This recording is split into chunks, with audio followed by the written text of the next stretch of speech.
up, guys? We are starting right off where we left. All right, so as we did in the last deal, we cut this out, plated it, used half-inch plate. We've used the plasma cutter, we've used the torch, we bent it with the press, and we did all this.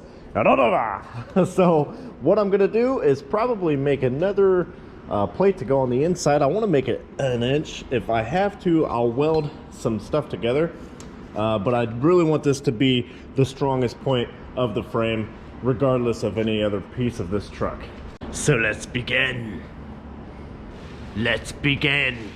All right, as I said before, I think that the chassis did pull out a little bit because I'm an idiot. The good news is that it's so freaking strong, but look how much pressure I have on this. I can't even get it to click another click. I would not have been able to do that with just the C channel. So this is definitely stronger, especially when I put another half-inch plate on the inside. I don't think it's gonna move, but I don't want to not be able to, you know, move it right now to where I can bolt my other stuff in. The bottom didn't move because I braced it on the bottom. I'm a friggin' idiot and I didn't brace it on the top. My fault.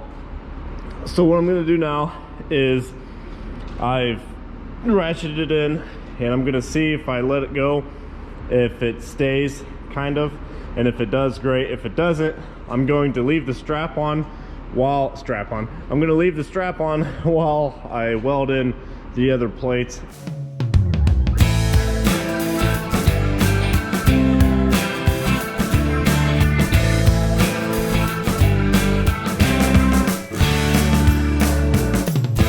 This program because Dan has made some improvements to the shop. There are changes to be made at the forklift tire ranch. What'd you get there? What? Huh? What happened? Wow. Oh, I'll be damned. You want me to get the plasma? Make it easier?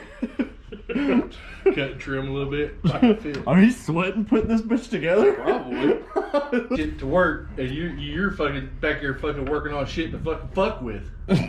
Well, no general purpose of the. I'm just a lower Duramax 2500. Yeah. Well, I just remember that when I'm pulling you out of a motherfucking ditch. I got 4 fucking wheel drive 4x4 trucks. If you're pulling me out, I got serious issues. Keyword. Ford powered, Dan. Ford powered. I got a Ford, a Chevy, and a Dodge. Yeah, that's your problem. You got that Dodge and then fucked it all up.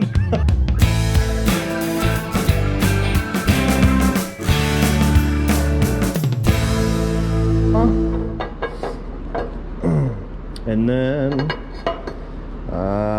either weld it up in there.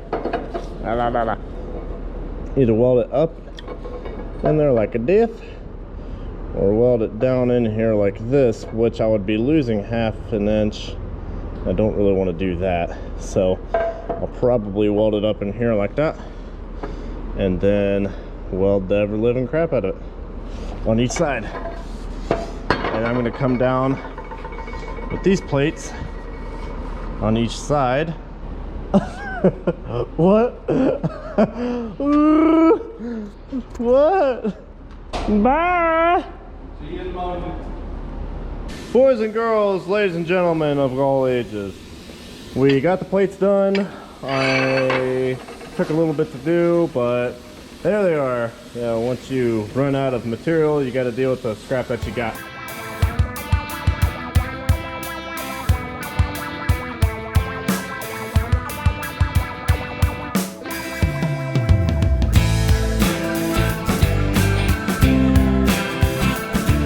See, people do care about me. They're just coming to make sure I'm not dead. But the bag is going to be sitting underneath, right there. And I have this tire under here. It's actually a tire and wheel, but it's just there to kind of show you, to show me how far it's going to be and how close it's going to be. That will be the bag basically flat inside of there. That would be the flat the bag squished as far as it would go. If this breaks and if this is not enough reinforcement, then I actually don't know where to go, where else to go with it. This frame is more solid than what it was ever without any other supports. Okay, so I have the straps off, the little spacer plate off, and the axle just hanging there.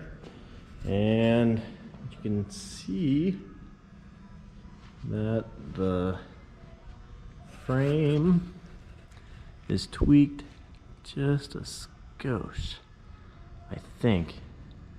Maybe my eyeballs are deceiving me. But it looks like maybe it's straightened back out, but it does look like it's tweaked this way a little bit, and same goes for this side, and it looks like it's tweaked that way a little bit. And overall I think it moved about 1/4 of an inch, which is way better than what it measured before. I'm gonna get the weight of the axle off of here with the forklift and see if that sucks in that little bit more. Actually, when I strapped this, I pulled it in about 1/2 inch more than what I needed. It might have been like 3/4 inch, and I had it strapped here, and I had it strapped on the back side all the way around it. So just to kind of give you a little example of what I ended up doing to correct that situation, you know, using heat once on this side and then using heat again on this side to bring it back around. So it's so weird because I'm on the wrong duty. There we go. Damn old bit up. No. And there she is, boys and girls. Basically the bag would be sitting in there. I think I have 3 or 4 inches of travel left in there. Let's see. Oh, that's like 2 1/4, 2 5/8, maybe. So maybe that's too low, but I didn't want to cut any more out of the frame than what I absolutely had to. And 2 inches, which I think it ended up being like 2 1/2, was just more than what I wanted to sacrifice. So if I have to, I actually can make a shorter perch for this and a longer perch for that if I absolutely had to. All right guys, as I said before, thank you for watching. I hope you guys enjoy it. I mean, this is just gonna keep progressing into something big, and I'm gonna be able to use it one day, and you guys are gonna be along for the ride. So it's been real, it's been fun, but it ain't been real fun.